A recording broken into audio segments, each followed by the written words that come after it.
Bueno, bienvenidos todos al penúltimo análisis de películas de Dragon Ball Z. Llevamos ya varias ediciones de esta serie sacándole todo el jugo posible a la franquicia del Goku y lucrándome a más no poder con ella. Pero gente, hoy estamos delante de un caso especial, la que es para muchos la absoluta mejor de toda la franquicia, incluyendo películas canónicas y todo. Pues hoy hablaremos de un largometraje que cambió a absolutamente todos los niños fans de Dragon Ball en los 90, con un personaje que alimentó al fandom durante literalmente décadas con solamente una aparición y con obviamente uno de los villanos más recordados de toda esta franquicia. Todo ello bañado en la esencia pura de Dragon Ball que aún a día de hoy se sigue recordando con mucho cariño. Así que sin más, sed todos bienvenidos a mi análisis a la 12ª película de Toei Animation. Bienvenidos a El renacer de la fusión Goku y Vegeta, o también conocida como la película de Janemba.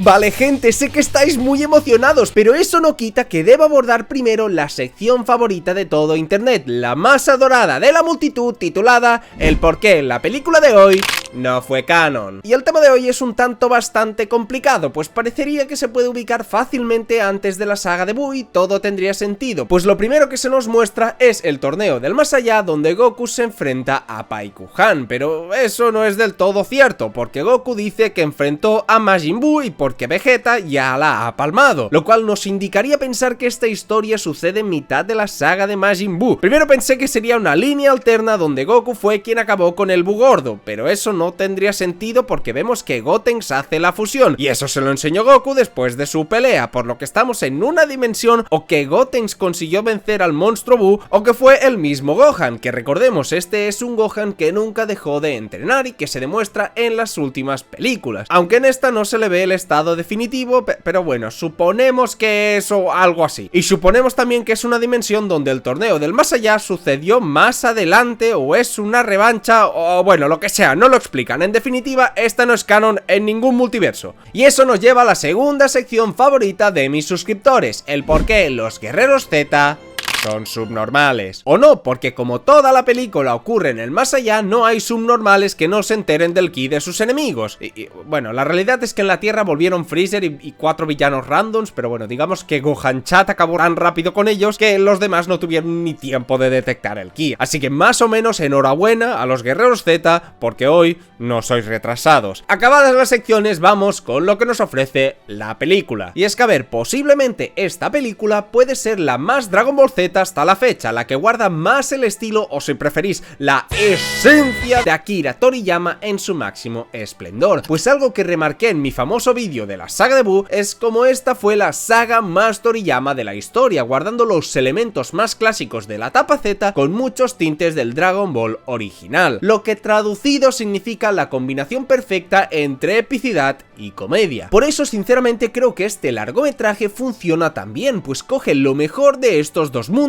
y es lo más similar a la saga de Buu desde la mismísima saga de Buu. O de nuevo, os lo traduzco, esta película parecería lo que encajaría mejor como historia después del manga de Akira Toriyama, obviando todo el quilombo temporal que hemos comentado antes, por supuesto. Gran parte de la culpa de esto es como previo a la saga de Majin Buu, en el anime tuvimos el ya mencionado torneo del más allá, con todo un lore inexplorado y potencialmente increíble sobre el mundo de los fallecidos, y aunque aquí lamentablemente no se explora demasiado toda esa idea, pues sí se siente muy refrescante y muy unido a la propia historia, pues no es de nuevo un villano que ataca a la Tierra por 26ª vez, sino que esta vez ocurre un problema en el otro mundo, y justamente uno en el que solo indagamos hacia el final de la historia antes de la saga de Majin Buu. Fuera de esto, está clarísimo que pese a todo esto que estoy mencionando, el guión no es lo más complicado que hizo Toei Animation, pues fue literalmente villano spawnea y pelean contra él. No hay mucho aparte de esto, como todas las películas, pero sinceramente creo que funciona muy bien por lo que dije, se enfoca claramente en el humor y en los combates, y como en ambas facetas cumple bien, por eso ya sobresale ante la mayoría de las otras películas. No obstante, esto también tuvo algo malo, o como mínimo algo que cuando recuerdas te sientes un tanto estafado, pues hay dos subtramas en la película alejadas del propio Janemba, una desperdiciada y otra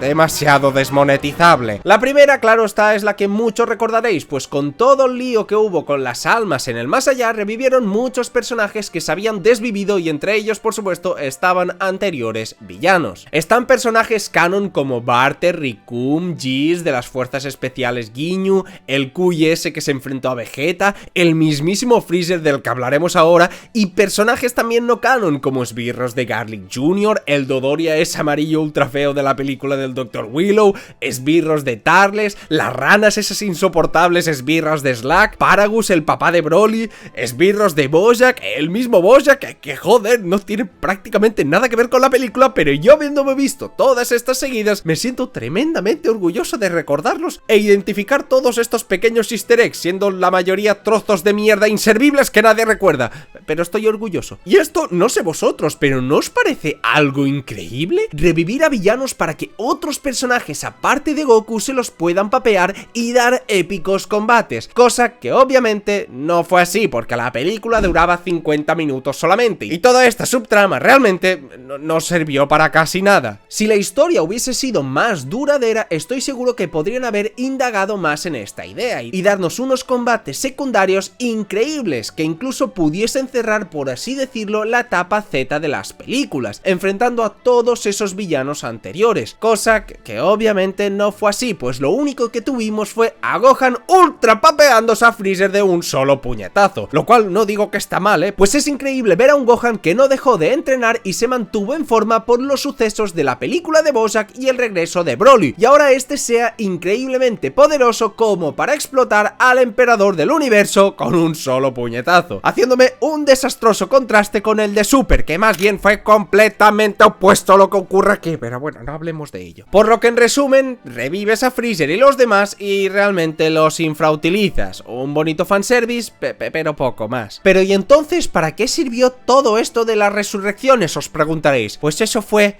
para la segunda subtrama y la que va a acabar con mi carrera en YouTube, teniendo el épico combate entre Goten y Trunks contra el fascismo.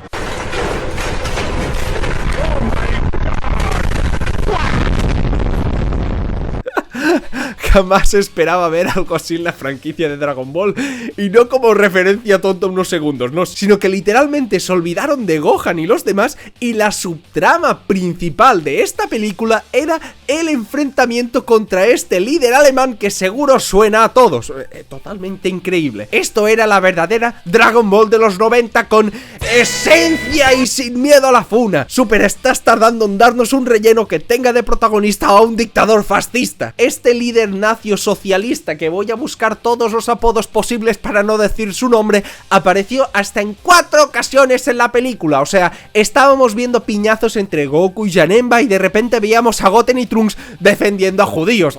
Fascinante. Y lo mejor de todo es que no solamente les costó ganarles, sino que no pudieron en estado base ni en Super Saiyan y tuvieron que llegar a fusionarse en Goten con el Super Saiyan para acabarlos. Hasta estos puntos llega la fe ciega en unos ideales, gente. Recuerden, el fascismo es extremadamente poderoso. Hasta una fusión necesitas para derrotarlo. Madre mía, explotan los Power Scalers en este momento. Es más, voy a traer de nuevo a un experto Power Scaler para que nos explique todo esto.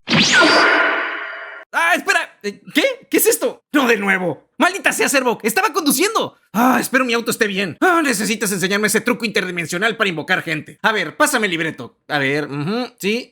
Espera, ¿qué? Ojalá no nos funen por esto, pero bueno. El poder del ejército supremacista claramente excedía al del ejército de máquinas de Cooler, porque estos niños tuvieron que fusionarse y además transformarse en Super Saiyan, que para este punto la fuerza de Gotenks excedía por mucho la fuerza del Super Saiyan Full Power, pero no llegaba claro a la de la fase 2. Pensemos, sí, una fuerza entre 6 y 6.500 millones de unidades de poder es suficiente. Con esto, por fin pudo hacer de frente al ejército maligno que supongo cada soldado tenía más de 500 millones de unidades por sí solos. Y los tanques, ¿qué te gusta, Servo? ¿Unas 3.500 millones? ¿Qué? ¿Me dijiste algo, Zenkai? Eso sí, el invencible líder del bigotito debió ser mucho más fuerte que eso, porque no lo vimos ser aniquilado en el film. Tiembla, maldito Janemba, que te quitan el protagonismo. Nah, ya en serio, chicos, mi teoría personal es que Goten y Trunks no se fusionaron porque lo necesitaran, sino pues para lucirse divertirse como siempre, además de que estaban sintiendo la presencia de sus padres que recién se habían fusionado en el otro mundo. Puro fanservice para los japos que fueron a ver la película en el cine. Sea como sea, es una escena graciosa y bastante dinámica para la película. Soy muy fan. Ahora, si me disculpas, hermano, iré a buscar lo que quedó de mi auto. No te molestes, amigo. Olvidaba que hace tiempo aprendí a usar la teletransportación. Nos vemos, gente. Suscríbanse a nuestros canales. Shenkai fuera. Ah, maldita sea, ya se aprendió mi truco. Bueno, igualmente gracias por tremenda aclaración del pequeño gobernante, que por lo que he entendido es más fuerte que el mismísimo Daishinkan, ¿verdad? Bueno, no te mentiré, Zenkai, no sé qué dijiste. Aproveché mientras hablabas para ir al baño. Ya sabes, hermano, la edad no perdona. Pero bueno, volvamos al más allá, por favor. Centrémonos en lo importante, en el mismísimo Janemba, que es el claro ejemplo de lo que os he comentado antes, el perfecto equilibrio entre la comedia y los combates. Y hay varias cosas a remarcar aquí, pues Janemba tiene dos fases, una gordita y una esencial. Este es el resultado de la maldad acumulada de los fallecidos que se liberó de repente, lo cual de entrada nos puede llevar a un conflicto, pues algo de lo que me he quejado bastante en las películas es el cómo Toei Animation abusaba bastante del reciclaje de ideas y sobre todo de villanos canónicos para estas películas. Aquí obviamente no es la excepción, pues a primera vista este es un Majin Buu 2.0 y no es algo que pueda negar, la inspiración está claramente ahí, pero a su vez creo que se puede diferenciar bastante. En teoría Janemba sería justamente un Majin Buu, al ser la maldad acumulada de los seres vivos, aunque en este caso serían los seres vivos del otro mundo, que en este caso serían los fallecidos, pero se me entiende. Pero si recordamos bien ahora con Dragon Ball Daima, su origen volvió a cambiar, siendo un ente creado y maléfico por naturaleza, siendo diferente a Janemba, que literalmente es la encarnación de la maldad que Enma Daiyosama quitaba de las almas para volver a introducirla en nuevos seres vivos, como es el caso de Up. Por lo que ahora en el Dragon Ball moderno su origen está como similar pero a su vez diferente y por otro lado pues está claro que tiene dos fases extremadamente diferenciadas, pero se distingue de Majin Buu por varios factores. Algo que no comenté en los otros reciclajes de personajes es el poco bagaje que daban en cuanto a la originalidad de los combates, pues al final todo se reducía a peleas cuerpo a cuerpo y ráfagas de ki, lo cual está bien por supuesto, pero no los hace diferenciar en nada de sus contrapartes. Por poner un ejemplo, Freezer y Cooler no se diferencian en nada en los combates, realmente no había nada que te los hiciese diferenciar, pues tenían los mismos ataques, la misma forma de pelear y todo era igual. Pero aquí su versión gordita y graciosa no es exactamente igual que la de Majin Buu, pues cuenta con un montón de habilidades únicas, como la división de mini Janembas, los puñetazos atraviesa dimensiones o mi favorita, la peonza giratoria dispara aquí por las tetas, lo cual lo hace tremendamente carismático y divertido, por favor, mirad eso. Y su contraparte esencial, pues más de lo mismo, teniendo habilidades únicas como puede ser un villano en Dragon Ball con una espada, algo único y que sinceramente a mí me encanta, o como es su habilidad de descomprensión que tiene una animación brutal, eso sin mencionar que el diseño de Super Janemba es top 10 seguramente de toda la franquicia de Dragon Ball y de los mejores diseños de villanos de esta franquicia, y eso no me lo discute nadie, y juntando todos estos factores te da una facha brutal. Por esto es que en ambas facetas, tanto en la divertida como en la pura esencial de villano, cumple demasiado bien, y eso que lo hace sin tener ni un solo diálogo, pero ya es un gran villano de película porque sin hablar transmite muchísimo a través de sus acciones y su forma de actuar, que es otra manera de comunicarse con el espectador, además que era la más pura e irracional maldad, por lo que podemos entender que no pueda ni hablar. Por todo esto es que, repito, es una copia de Majin Buu gordo y de Kid Buu, de eso no hay duda, pero los veo algo distintos, aunque sea un plagio se hace con una personalidad distintiva, habilidades increíbles y de una manera que al menos a mí y a gran parte del público convenció, y eso, amigos míos, es todo lo que necesitaba un villano de película. Y esto, señoras y señores, nos lleva a lo que creo más recuerda al público general al hablar del renacer de la fusión, y esos son sin duda los combates, siendo posiblemente los mejores de toda la franquicia de las películas. Janemba gordo vs Goku es puro pero puro Pulp Fiction. Cuando la veo me parece como si Toriyama hubiese escrito completamente toda esa parte, bastante infravalorada si me preguntáis, pero que un buen flan... Uy, un flan no. Pero que un buen fan del... pero...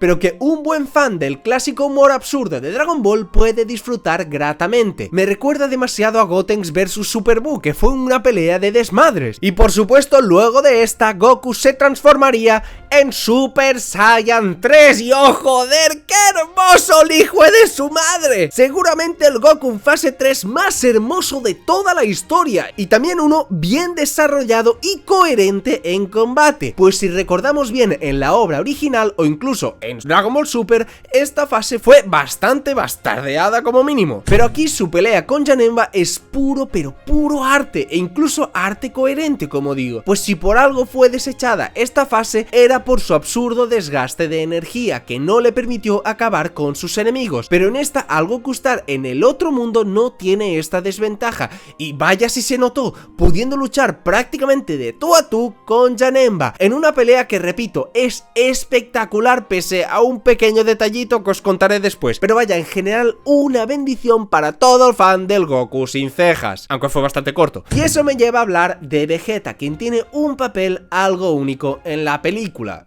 Bueno, sí, tiene su épica entrada y épica papeada, los 2 minutos de entrar en acción, como ocurre en todas las películas, pero tiene matices muy interesantes. Pues este Vegeta está ahí justamente porque revivió al liberarse todas las almas del infierno. Pues al no ser guardado por Enma Daiyosama porque alguien ya acabó con Majin Buu, como ocurre en la línea canónica, pues Vegeta en esta película se fue directísimo con el demonio, es decir, al infierno. Y por eso justamente este Vegeta tiene una relación muy curiosa con Goku, pues este ya aceptó sanamente que ambos eran rivales y que a su manera también le tenía cariño a Goku, pues su sacrificio ante Majin Buu así lo decía, despidiéndose de Bulma, de Trunks y por supuesto de Kakaroto. Pero a su vez, al no suceder todo como en la línea original, Vegeta aún no había aceptado que Goku era el número 1, como pasa al final de la saga de Buu. Por eso muestra un rechazo gigantesco ante él, no le permite que le toque y mucho menos está dispuesto a hacer la fusión, pues sigue cargando su orgullo y su coraza, una coraza que había roto ante su familia, pero no ante Goku, no queriendo reconocer lo que ya reconoció en la Tierra, que también podía pelear por los demás, que también realmente le importaban los demás. Y claro, aquí llega lo interesante, pues si lo vemos desde otra perspectiva, Janemba nació por parte de las propias almas malvadas como la de Vegeta. Vegeta se siente culpable por el nacimiento de ese monstruo y su forma de afrontar el conflicto es acabando con ese demonio para así redimirse. Por eso decide enfrentarlo él solo y que al menos, pese a haber hecho muchas cosas mal en su vida, pudiera enmendarlo con este acto. Pero hay un punto donde se da cuenta que no puede vencer a Janemba y bueno, cuando digo un punto me refiero a 2 minutos de aparecer, que no pudo ni darle pelea tal y como hizo Goku en fase 3 y que por ende era mucho más débil que él.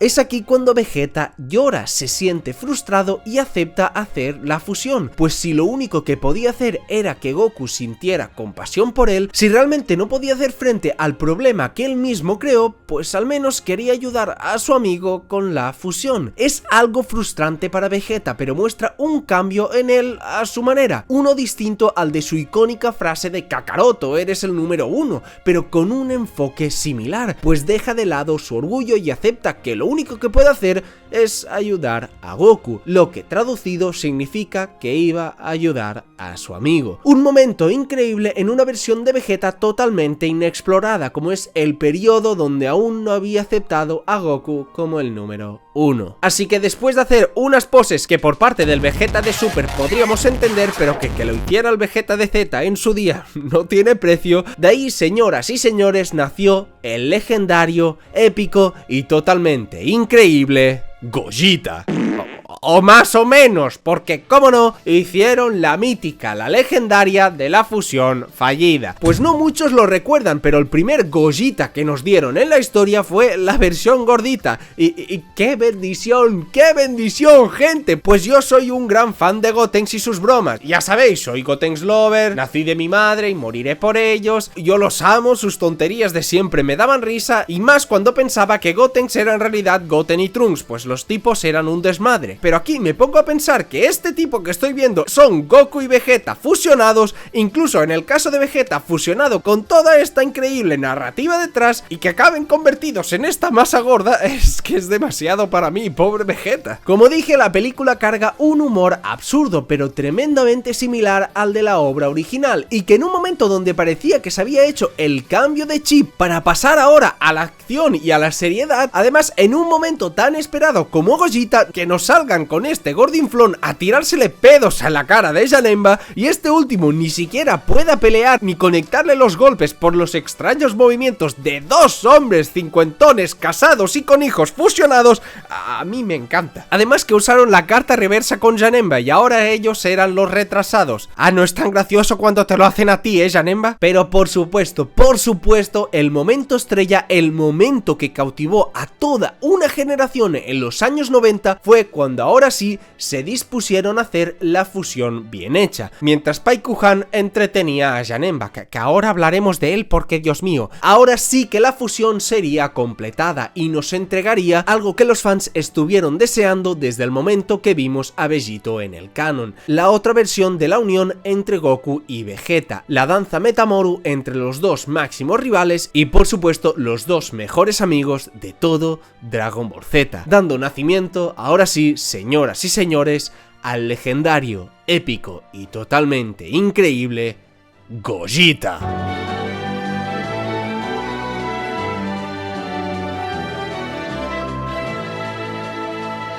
¡Qué maravilla de personaje, por favor! ¡Qué maravilla de diseño! Que según he podido ver fue creado por Tadayoshi Yamamuro. ¡Y qué maldita obra de arte, señoras y señores! Pues puedes identificar claramente tanto a Goku como Vegeta en su rostro, pero a su vez guardando un aire y una presencia completamente únicas. Es la absoluta definición de guerrero en Dragon Ball Z, y la película lo ejemplifica a la perfección. Con un simple movimiento se acerca a Janemba y sin que éste siquiera lo entienda o lo viera con sus ojos, ya tenía decenas de golpes brutales en su cuerpo, como si ni siquiera la cámara fuese capaz de mostrarnos la velocidad de Gogeta. Y por supuesto, antes siquiera tuviese tiempo de contraatacar, cargó y disparó un ataque completamente único en la franquicia, pues lejos de ser simplemente una onda de ki como las miles que hay en Dragon Ball, el misticismo y porte único del personaje conlleva consigo incluso una técnica capaz de purificar las propias almas, el ataque de polvo estelar, que tanto visualmente como en su ejecución es increíble, útil, original y sobre todo totalmente épico, capaz de destruir a Janemba con solamente tocarlo, y así con únicamente unos pocos segundos de combate fue capaz de hacer lo que en toda esta película ni Goku ni Vegeta pudieron hacer, es decir, vencer a todas las almas malignas y vencer a Super Janemba. ¡Qué maravilloso final! Y por si fuera poco, ambos personajes deberían despedirse al final de la película. Aquel Vegeta que ayudó a Goku hasta el último final de sus días se despediría de su amigo Kakaroto, pues al eliminar a Janemba todas las almas malvadas regresaron al lugar donde debían estar, es decir, al infierno, y eso incluía a Vegeta. Por eso, aunque fuese a través de la fusión, Vegeta pudo redimir una parte de sus pecados y despedirse para siempre del que fue su amigo, pues en esta línea temporal esta sería la última vez que tanto Goku y Vegeta se vieran, y aquel alma del orgulloso príncipe de los Saiyans sería purificada, pagando por todas las atrocidades que cometió durante toda su vida. Algo que el Vegeta del manga no tuvo que pasar, pues al revivir y posteriormente aceptar a Kakaroto como el mejor, pasó a ser una buena persona y revivir junto a toda la Tierra. Y la diferencia aquí es que seguramente este Vegeta que aceptó la fusión y aceptó a su manera a Goku como amigo, de igual forma se vería obligado a purificar su alma y a desaparecer para siempre, aunque seguramente en esta película y en este punto eso tampoco hiciese falta. Por eso es magnífica la fusión en esta película, muestra la relación de una manera subtextual y exquisita que tuvieron estos dos personajes durante toda la serie, el culmen de toda una rivalidad pero también de una amistad maravillosa y que lamentablemente a partir de aquí nunca más se podría volver a dar, pues Vegeta iba a desaparecer para siempre y nosotros pudimos ser testigos de una grandiosa despedida, la representación del poder en dos grandes amigos. Este fue el significado de Gogeta en esta película. Por esto es que aunque siempre prefiera las versiones originales subtituladas, en japonés su despedida es algo más estoica y por eso debo quedarme con la despedida en inglés, pues cambiaron los diálogos a unos aún más emotivos y perfectos para despedir la relación entre Goku y Vegeta. Vegeta, thanks. For what? I should be thanking you, Kakarot. Nah, what do you mean? I loved every minute. Goodbye, my friend.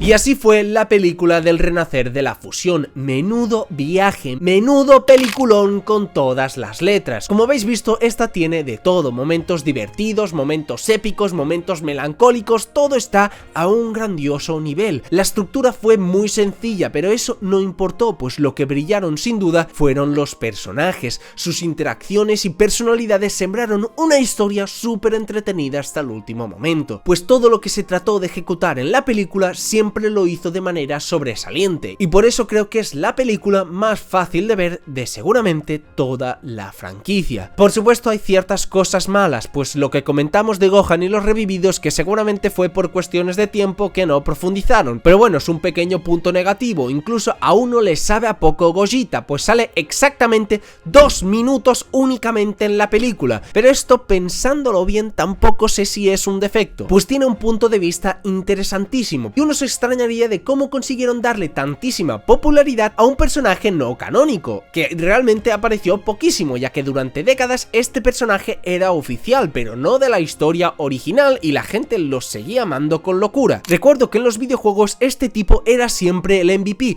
y para muchos su personaje favorito en la franquicia, pero en ese momento lo único oficial que había de él era su aparición al final de esta película, una entrada triunfal e increíble por supuesto, pero desapareciendo para siempre de la franquicia tras solamente 2 minutos de aparición. Y reflexionando, pues creo que justamente eso debió ser gran parte de su éxito, pues el aparecer tampoco quizás no es un defecto, sino una virtud, ya que sus acciones quedarían grabadas en nuestra memoria durante años y años, y eso es lo que nos encandiló de él, que pareciera que nunca más lo volveríamos a ver y nos tuviésemos que quedar con esos minutos de gloria durante toda la historia. Pese a esto, creo que igualmente se pueden destacar dos cosas malas de la película, pues lamentablemente las peleas esenciales como la de Goku vs Janemba o Vegeta vs Janemba o incluso la de Gohan y Freezer, si le queréis llamar así, son peleas extremadamente cortas. En eso sí que encontré que la película fue extremadamente corta, con unos 10 minutos más dejando desarrollar bien los diferentes combates hubiese sido increíble, pues los encuentros graciosos se exploran y abarcan la mayor parte de la película, lo cual está bien por supuesto y lo he remarcado, pero uno esperaría un poquito más de las peleas serias, aunque bueno, sin duda hay algo claro en estas peleas serias, que las secuencias que hicieron fueron increíbles y dejaron a todos con un maravilloso recuerdo